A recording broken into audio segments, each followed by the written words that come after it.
কত বছরের মায়া ভেঙে যায় রাজপথ ভেসে গেছে অচেনা কাজলে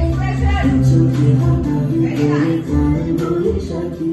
চৈত্রের শেষ বেলা পাতা ওড়ে নাকি কত বছরের মায়া ভেঙে যাবে বলে রাজপথ ভেসে গেছে অচেনা কাজলে তুমিও ঝরে তাকে শুধু ভালোবেসো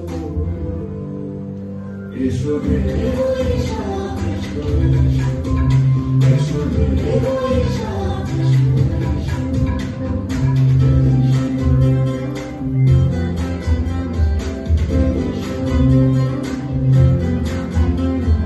প্রিয় উষ্ণতা লেগে থাকে যে তরুণ তারি হাতে ছুঁয়ে দেখি আখি পল্লবে কত রং লেগে থাকে তারই ছবি আঁকি শরীরে রেখেছি কিছু স্মৃতি জোনাকি প্রিয় উষ্ণতা লেগে থাকে যে তরুণ তারি হাতে ছুঁয়ে দেখি আখি পল্লবে কত রং লেগে থাকে তারই ছবি আঁকি শরীরে রেখেছি কিছু স্মৃতি জোনাকি অথচ